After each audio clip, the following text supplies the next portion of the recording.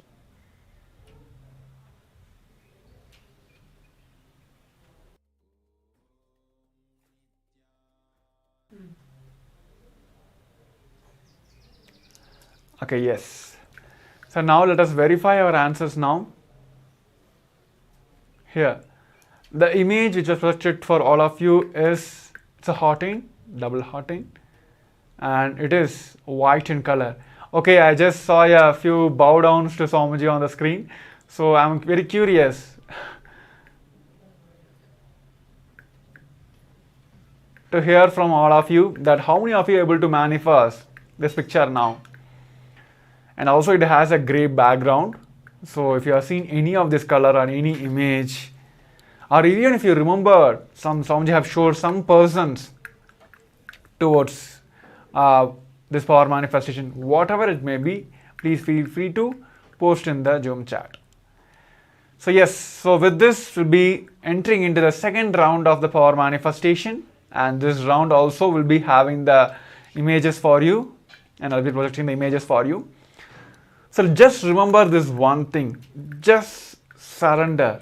Simple surrender will help you manifest these powers, because all the powers, like the whole science of our manifestation is structured in a way that you becoming one with him.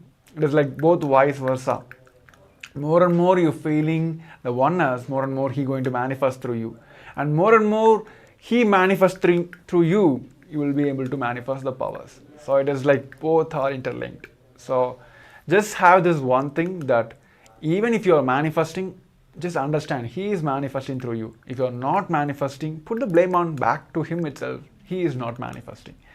So let us not hold on to anything. Just with this intense surrender space, let us enter in the second round of power manifestation. So let us sit straight. Make sure your eye bands are back. Put your eye bands back. Close your eyes. Let us sit straight. Just intensely visualize Swamiji himself is manifesting through your third eye. Just remember all the sweet memories, the intense oneness moments you cherished with the Supreme Pontiff of Hinduism. With that complete surrender space, let us chant the Mahavakya. Intensely chant the Mahavakya, so the whole body reverberate with the Mahavakya. Om Nithyananda Paramashivoham. Om Nithyananda Paramashivoham. Om Nithyananda Paramashivoham. Continue chanting the Mahavakya intensely. Om Nithyananda Paramashivoham. Om Nithyananda Paramashivoham. Om Nithyananda Paramashivoham. Om Nithyananda Paramashivoham. Om Nithyananda Paramashivoham. Om Nithyananda Paramashivoham. Om Nithyananda Paramashivoham. Om Nithyananda Paramashivoham. Om Nithyananda Paramashivoham. Om Nithyananda Paramashivoham. Om Nithyananda Paramashivoham. Om Nithyananda Paramashivoham. Om Nithyananda Paramashivoham. Om Nithyananda Paramashivoham. Om Nithyananda Paramashivoham. Om Nithyananda Paramashivoham. Om Nithyananda Paramashivoham. Om Nithyananda Paramashivoham. Om Nithyananda Paramashivoham. Om Nithyananda Paramashivoham. Om Nithyananda Paramashivoham. Om Nithyananda Paramashivoham. Om Nithyananda Paramashivoham. Om Nithyananda Paramashivoham. Om Nithyananda Paramashivoham. Om Nithyananda Paramashivoham. Om Nithyananda.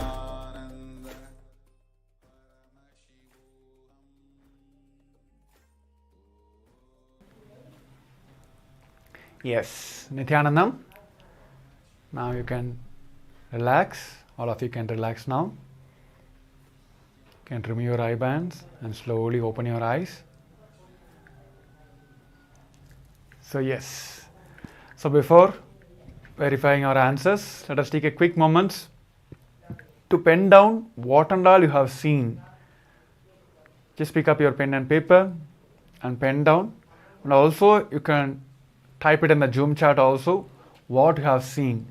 Whether it's a color, shapes, an object,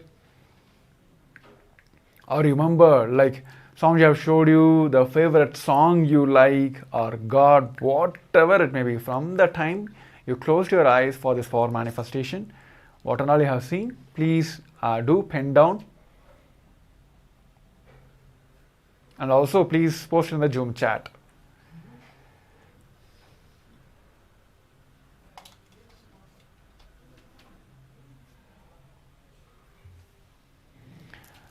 So yes, let us also verify our answers now.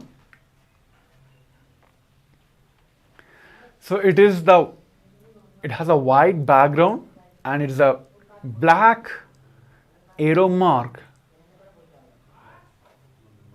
directing towards the right. So it is the black arrow mark which has a white background. It was the image. This is the image which is presented to you during this power manifestation.